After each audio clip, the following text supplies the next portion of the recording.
Hello everyone. Welcome to another What's Cooking video from the CGH Health Foundation. I'm Sherry and I am going to show you how to make one of my favorite seasonal recipes today. So it looks like the sun's shining out there, but the temperature has dropped, and so we're definitely into cooler weather. And for me, that always makes me think about making soup. And I'm going to show you how to make soup today using one of my favorite fall ingredients, and that is the butternut squash. So here is what a butternut squash looks like. I'm making a very, very simple version of butternut squash soup. It only has 3 ingredients to start. And the hardest thing about making butternut squash soup is actually handling the squash. So I'm going to show you what to do to get the squash ready for roasting in the oven, which is the first step of making our soup. So this is a good size squash. This is actually like a 4-pound butternut squash, and we're not going to need all of it for today's recipe. We start off with just a pound of butternut squash, and if you don't have a food scale and you don't know how to measure that out, I measured it out, and it's about 3 cups of butternut squash. But let me show you how to take care of this squash, because it can be kind of intimidating. So the first thing I want to do, make sure you have a nice level surface. I got my cutting board here on the countertop. And first step, when I'm dealing with big vegetables like this, I make sure I like to have them like kind of flat surfaces to work with. And so the first thing I'm going to do is to cut off the stem end. You're going to need a nice heavy knife for this. Okay, so there's my big heavy knife. And then I'm going to go turn it around and go to the other end and try to make a nice flat cut on the base of the squash. All right.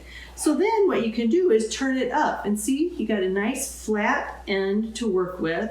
And what you do at that point then is to cut it in half, starting at the top. You want to get your knife in there and just start rocking your knife back and forth all the way down. Okay, takes some muscle to do that, so good thing I'm working out, right? Okay, so we open up the squash, and there it is. So you can see it's got a solid end on one end, and at the other end you've got the seeds. So let's put that half aside. We're not going to need it. And then I take a spoon and just scoop out the seeds. Did you know you can roast these just like pumpkin seeds? I don't know if anybody's ever done that when they carve their pumpkin, but butternut squash seeds you can do that with too. So you can see over here I've got this scrap bowl, and that's a tip for you if you don't cook a whole lot. And I always have this scrap bowl. I usually cook on Sundays, sometimes for 2 or 3 hours, because I get my meals all ready for the week. And when I'm cooking a lot, it's nice to just have that scrap bowl all day long. You can just put all your scraps in there instead of going back and forth to the garbage can or whatever, and then dispose of it at the end of the day. Okay, so got our squash cut in half and got the seeds cut out of it. So I'm going to again turn it flat on the board. And the next thing I'm going to do is take the peel off. So here's my vegetable peeler. I really like this one. And you're just going to start at the one cut end and start scraping off the peel. So I'm sure you guys don't want to watch me peel the whole butternut squash, so I'm going to ask my video editor to kind of speed things up at this point, and I'll continue working on this.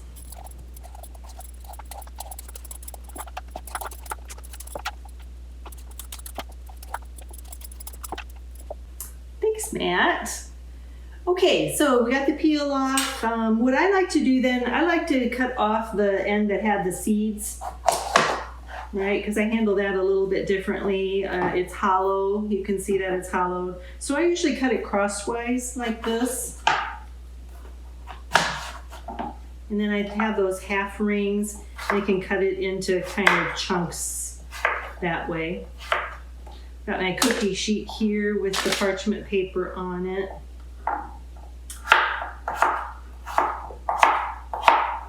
Okay. Get this cut into chunks. And the solid end right here, that one I usually cut into big planks. That way. and then turn them and cut them in half again. So again, I'm going to ask Matt to speed me up a little bit while I cut all of these cubes up for you.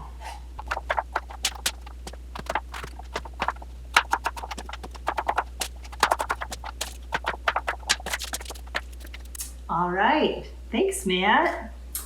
Okay, so the remaining ingredients, I've got an apple here. I'm going to cut the cheeks off. I call them the cheeks, but that's the fastest way to get it cored. And these get cut into pieces about the same size as the squash. And onto the cookie sheet they go. Okay, and the last ingredient, this is all going in the oven, is the last of my onions from my garden. Kind of sad. I thought I planted too many onions, and in fact I gave some away, but this is the last one I have. Oh well, I'll have to get them at the grocery store, I guess.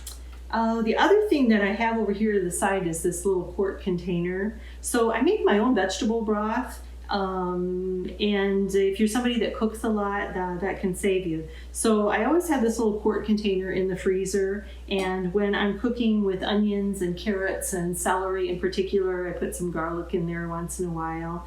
I get that out and I just put my scraps in there from the onions and the carrot and the celery and the garlic pieces, and then I put it back in the freezer. And when it is filled up, so here's like a little bonus recipe for you. When it is filled up, when I've got about a quart, I put this in my Instant Pot, but you could do this on top of the stove too. I put everything in my Instant Pot and I add a couple of bay leaves and some peppercorns, and I cook it on the soup or stew setting, and sometimes I bump it up to about 30 minutes on the Instant Pot. And when it's done, you just drain out all your solids and you have vegetable broth that you can keep in the fridge or the freezer. If you want to do that on top of the stove, same thing. Your quart of scraps, and then it would probably be, I would think about probably about 4 quarts, about a gallon of water is about right.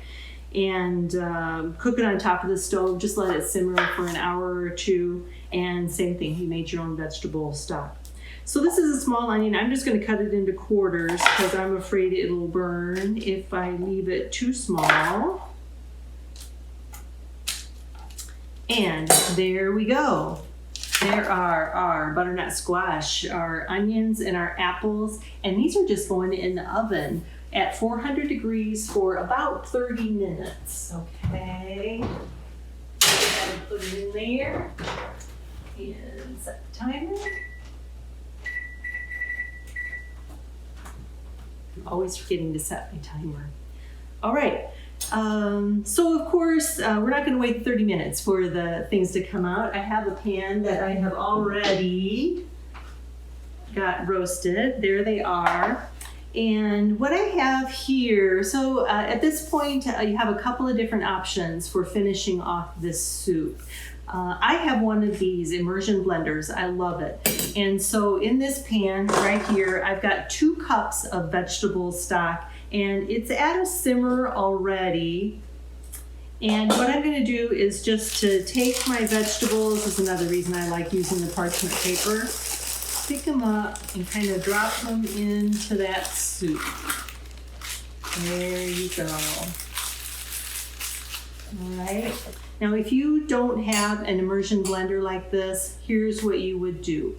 You would put like the 2 cups of vegetable stock into your regular blender, add your vegetables, put the lid on, and just blend until everything looks smooth. And then you'd have to put it in a pot and bring it back up to heat, okay? What I'm gonna do, because I have my immersion blender here, is I've got the vegetables in that hot stock, and I'm just gonna process them like this, okay? Now I started off with 2 cups of vegetable broth, and that's probably going to make a pretty thick soup. If you decided that you wanted a thinner soup, you could use less, or you could use more vegetable broth, maybe up to 3 cups of vegetable broth. I got an extra one over here because I kind of wanted to wait and see how it looked. I like my soups thick, so I'm probably just going to leave it just like this. And that did not take long at all, did it? So there's our butternut squash and apple soup, right? Made with the roasted vegetables. There are a lot of variations of this soup out there. One of my favorite ones is parsnip and butternut squash soup. So instead of the apples, you would throw some parsnips on the roasting tray, and those are those things that look like white carrots. They are very tasty with the butternut squash soup, and in that case I might add some dried thyme. That would be a great seasoning for it. Another seasoning that I really like with butternut squash soups is curry powder, and so I would probably add some curry powder. You could throw some parsley in there. I might add some chopped kale. There are a lot of different things that you could do with it. Let's give it a taste and see how it turned out.